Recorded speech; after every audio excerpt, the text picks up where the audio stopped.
આમ તો પોલીસનું કામ એ આરોપીને પકડવાનું હોય છે, પરંતુ થોડા સમય પહેલાં ભાવનગરની અંદર એ આરોપી એ મહિલા પોલીસ કર્મીના ઘરમાંથી જ પકડાય છે અને પછી તેની ઉપર ગુનો નોંધાય છે. તે મહિલા પોલીસ કર્મી પોલીસની પકડથી ઘણા સમય દૂર રહે છે. બાદમાં તેઓને ગુજરાત બહારથી પકડવામાં આવે છે અને જેલમાં પણ નાખવામાં આવે છે. પરંતુ હવે પાછું ભાવનગરના એ જ સસ્પેન્ડ મહિલા પોલીસ કર્મી અત્યારે વિવાદમાં આવ્યા છે. તેની ઉપર વધુ એક ગુનો નોંધાયો છે. શું છે સમગ્ર મામલો અને શેના લીધે નોંધાયો છે નૈના બારૈયા ઉપર ગુનો, તે જાણીશું આજના વિડીયોમાં.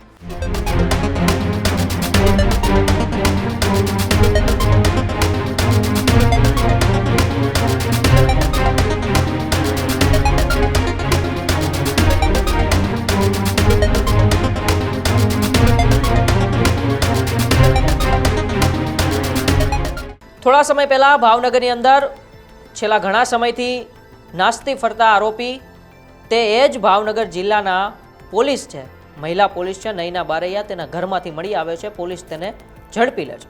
નૈના બારૈયા આમ તો ઘણી વખત પોતાની ઇન્સ્ટાગ્રામ રીલથી પણ ચર્ચામાં રહેલા છે ભૂતકાળની અંદર, પરંતુ આરોપીને આશરો દેવા અને સાથે સાથે તેમના ઘરમાંથી દારૂની બોટલ પણ મળી આવે છે અને બાદમાં નૈના બારૈયા ખૂબ જ રાજ્યની અંદર ચર્ચામાં આવે છે.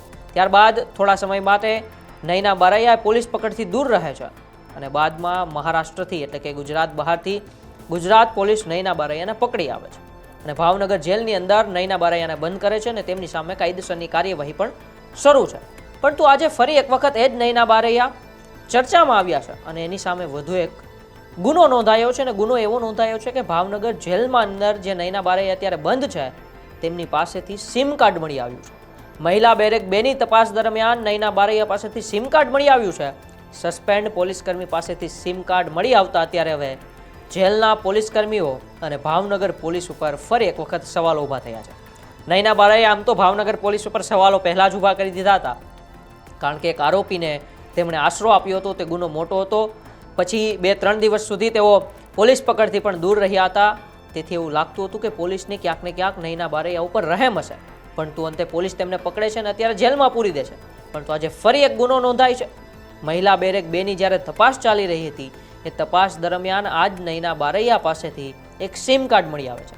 જેલની અંદર સિમ કાર્ડ, અને એ પણ નૈના બારૈયા જેવો એક કુખ્યાત આરોપીને આશરો આપ્યો હતો તે ગુનામાં તેઓ જેલની અંદર બંધ છે અને તેઓની પાસેથી સિમ કાર્ડ મળી આવતા હવે જેલ તંત્ર અને સાથે સાથે ભાવનગર પોલીસ ઉપર અનેક સવાલો ઊભા થાય છે કે ભાવનગર જેલ તંત્રે નીલમબાગ પોલીસ મથકે ફરિયાદ નોંધાવી છે અને તેમણે કહ્યું છે કે નૈના બારૈયા પાસેથી એક સિમ કાર્ડ મળી આવ્યું છે અને એટ્રોસિટી કરતા આરોપી, એટ્રોસિટી કેસમાં જે આરોપી હતા તેઓને તેમણે આશરો આપ્યો હતો અને તે કેસમાં અત્યારે નૈના બારૈયા ભાવનગર જેલમાં બંધ છે અને ભાવનગર જેલ પ્રશાસને વધુ તપાસ હાથ ધરી છે કે આ સિમ કાર્ડ નૈના બારૈયા પાસે જેલની અંદર કેવી રીતે પહોંચ્યું છે, કયા અધિકારીની આમાં સંડોવણી છે, કારણ કે જેલના કોઈ કર્મી કે જેલના કોઈ અધિકારીની સંડોવણી વિના તો આ સિમ કાર્ડ નૈના બારૈયા સુધી નહીં પહોંચ્યું હોય તેવું સ્પષ્ટપણે માનવામાં આવે છે.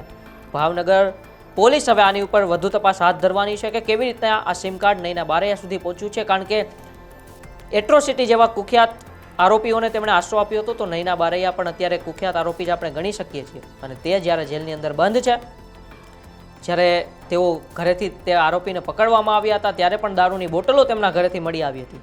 પોલીસની ઘરેથી જ દારૂ મળી આવે, પોલીસની ઘરેથી જ એક નાસ્તો ફરતો આરોપી મળી આવે, પછી પોલીસને જેલમાં બંધ કરવામાં આવે અને એ જ આરોપી પાસેથી જ્યારે સિમ કાર્ડ મળી આવે છે ત્યારે હવે ભાવનગર પોલીસ અને ભાવનગર જેલ પ્રશાસન ઉપર અનેક સવાલો ઊભા થઈ રહ્યા છે કે કયા અધિકારીની રહેમદિલ હેઠળ આ સિમ કાર્ડ નૈના બારૈયા પાસે પહોંચ્યું છે. હવે તો આવનારા સમયમાં જ્યારે ભાવનગર પોલીસ વધુ તપાસ હાથ ધરશે ત્યારે જ ખબર પડશે કે આ સિમ કાર્ડ નૈના બારૈયા પાસે કેમ પહોંચ્યું છે.